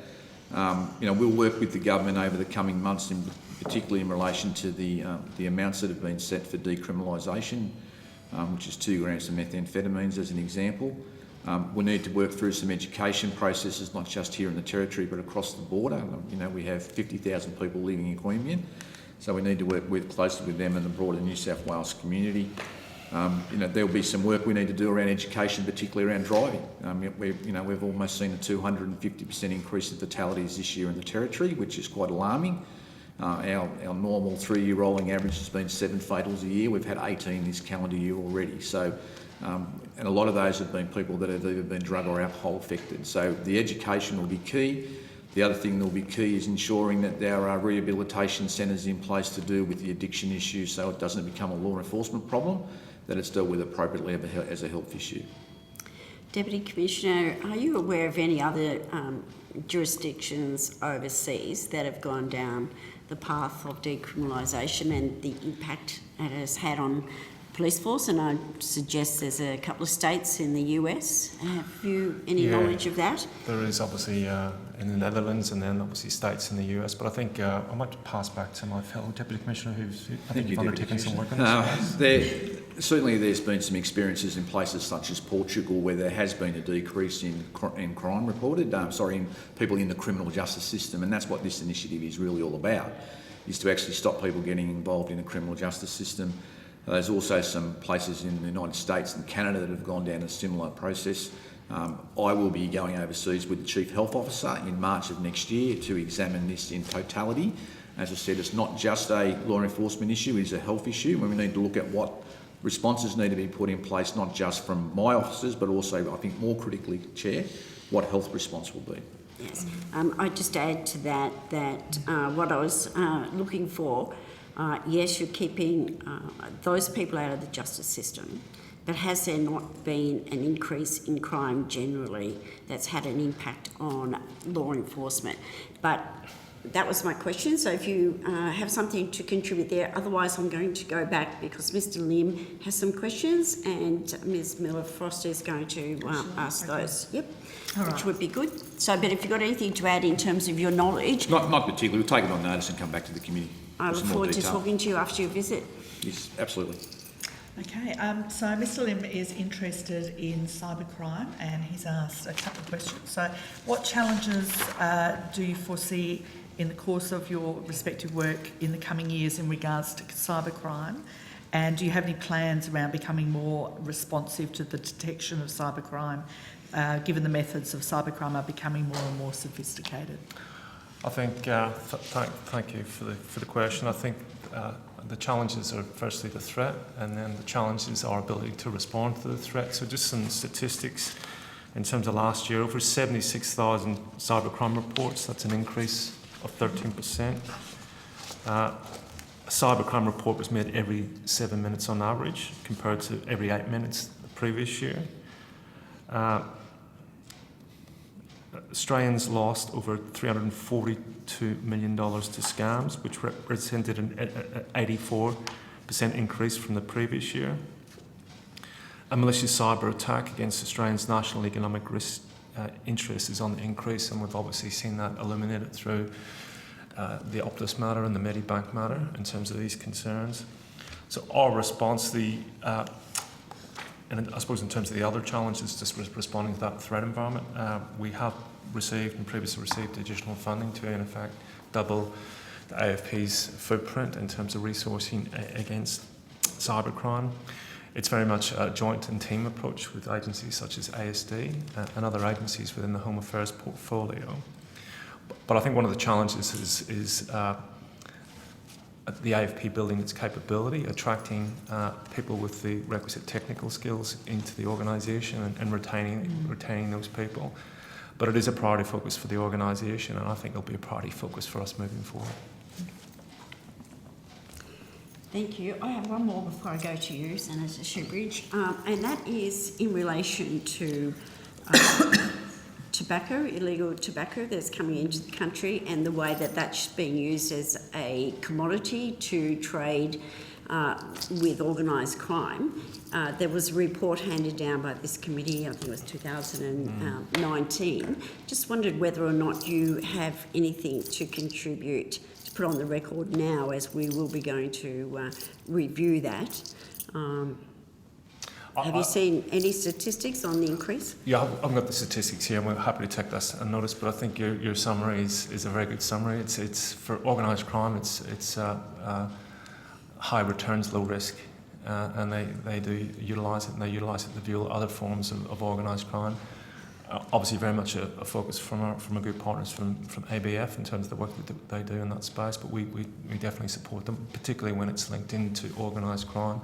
But in terms of the trends, Senator, we'll take that on notice and provide that detail back. Thank you. And Senator Shoebridge, you have the call. Thank a couple you, of Chair. questions. Deputy Commissioner Goggin, you'll be pleased to know if you go to Portugal, having decriminalised drugs in the most recent Global Peace Index, which looks at internal crime and safety and external, it's the 6th safest country in the world, significantly safer than Australia, which I think ranked 27. So you should be safe travelling in Portugal. I look forward to that. Thank you. Deputy Commissioner, could I ask you about what current agreements the Australian Federal Police has with the Chinese Ministry of Public Security? In 2017, I know that the Australian Federal Police formalised 2 agreements. Are those still on foot? They still currently exist, Senator. And what are they? If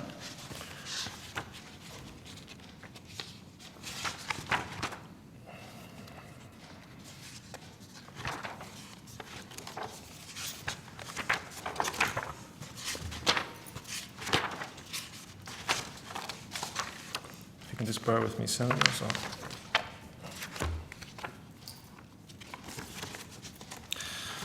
So the agreement, there's a number of agreements. There's a agreement with the Ministry of Public Security, and it's a general overarching agreement in terms of engagement on organised crime. Sorry, Senator, I've got them here. There's a number of agreements. There's a government-to-government agreement between Australia and China on cooperation in combating crime. That's still in existence. And when was that signed? 2017. Yeah. And it's up for review in 2022, so this year. You better be quick.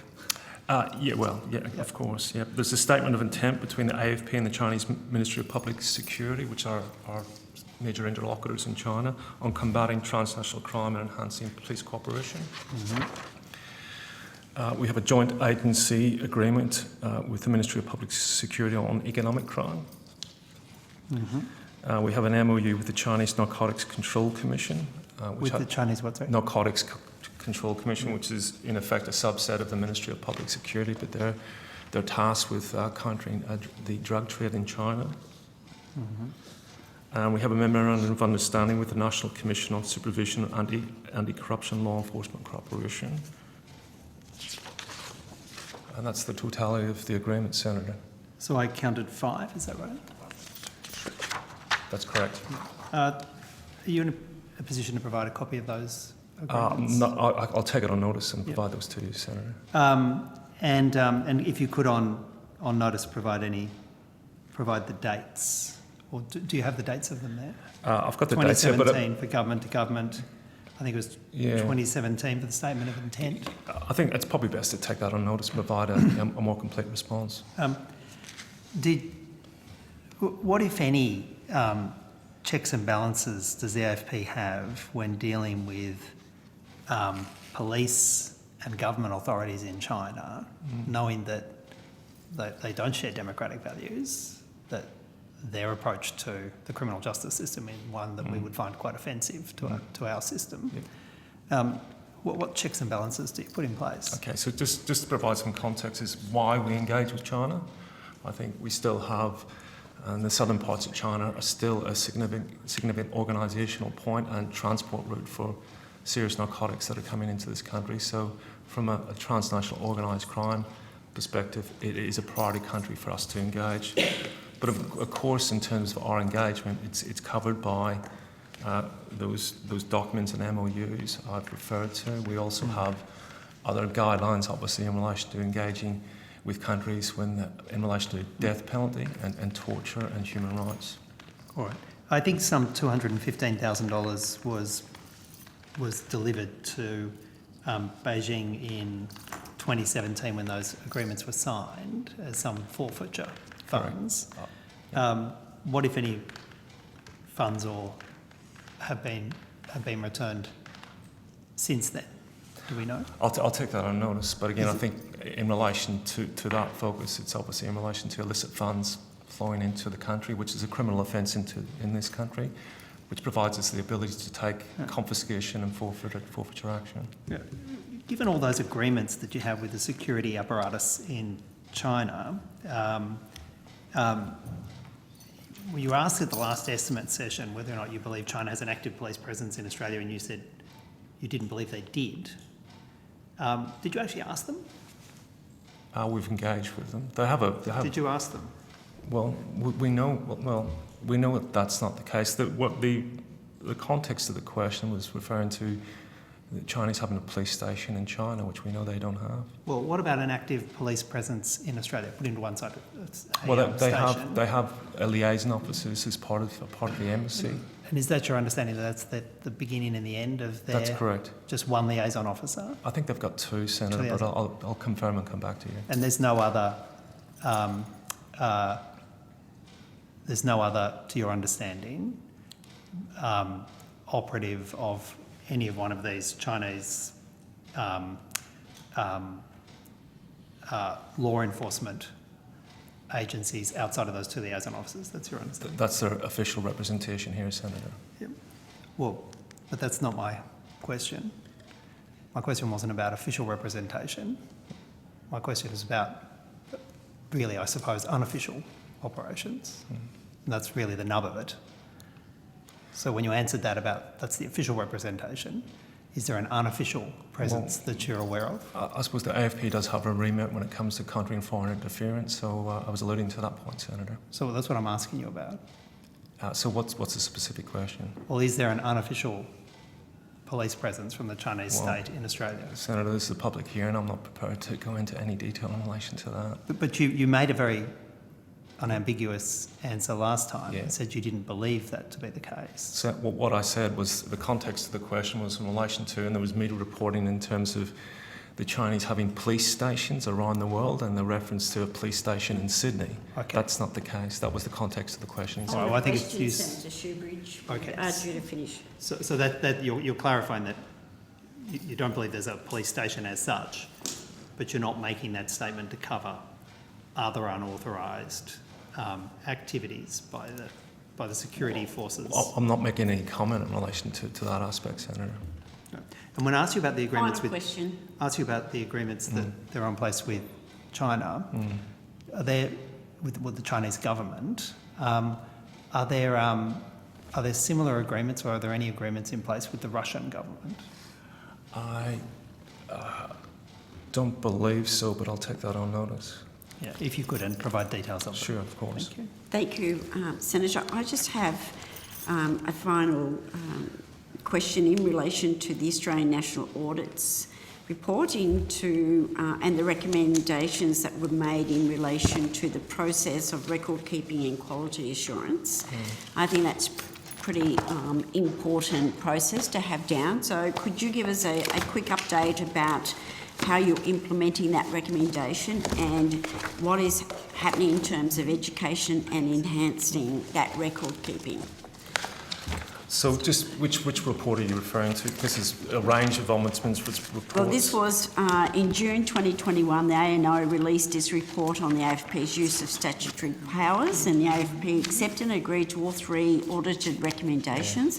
These recommendations relate to the warrant review process, record keeping and quality insurance, which obviously are quite significant. Yeah, they are. And listen, we take our engagement with the Ombudsman's office very seriously, but we also take our responsibilities onto the various pieces of legislation very seriously. I think from our perspective, with responsibility comes responsibility. And there has been previous reports that have outlined recommendations. All of those recommendations have been attended to and focused to. And I think what you've seen, and I suppose what we've seen over the last couple of years is we've put in place a number of key strategies, not just in relation to this report, but the overarching issue of accountability and review. And firstly, it's a strategy of proactive early engagement with the Ombudsman. So in relation to the work that we do and any operational work we do, we'll engage early with the Ombudsman. Secondly, and this arose from a number of the recommendations, is adequate training for our members. It is a complex space in terms of the range of legislation, so adequately training our members in relation to this. To assist, we've introduced automated software, streamlined processes to make it much easier for our members to operate and reduce the number of mistakes that come in. And secondly, and I think more importantly, has been an executive drive of culture of compliance, where it's very much a focus of the Commissioner and the Executive. What we've seen over the last couple of years is 82% reduction in non-compliance in terms of inspection issues identified from the previous 3-year period. So it's an issue that we take with real responsibility, but I think we've improved our response in relation to some of those matters, Senator. Thank you. I was wondering if you could take on notice in relation to the water analysis that's been done as to, I know some states that have increased in terms of the use of drugs. Could you take on notice a trend for the last 5 years in terms of the water testing that's been done? The states that have increased or registered in particular drugs like and heroin, whatever, just the categories of drugs that you test, if you could take that on notice so we can see whether there's a trend happening and whether or not there's been a significant change. And I know there has been in Tasmania, so I have some concerns there. So if you wouldn't mind taking that on notice. But can I thank you for appearing before us today. You have agreed to take on notice and report back to us. That reporting date is the 16th of December. And again, thank you for your evidence, and I appreciate you being frank as you can be in a public forum like this. So I want to thank Hansard and the live streaming technicians for your work today, and also for members of the committee and the Secretariat, and we now stand adjourned. Senator, just one further issue, and thank you. And to save the team some paperwork, Senator, and in terms of a question of notice, we have no agreement or MOU with Russia. Okay. And I was going to ask the same in relation to Iran, and you might take that on notice. You're pushing your friendship with the team behind you are not very happy with you, Senator. Those same concerns about unofficial operatives of the Iranian state in this country. And if I could indulge the chair for a minute on that, that has been deeply troubling. I know members of the Iranian community here. Do you have any light you can shed on that? I think I'll take that one on notice, Senator, particularly in terms of the MOU. Thank you. Give him an inch and he tries to take a mile. So Yeah. thanks it's all again. metric over here, We will now stand adjourned and thank you very much. Thank you.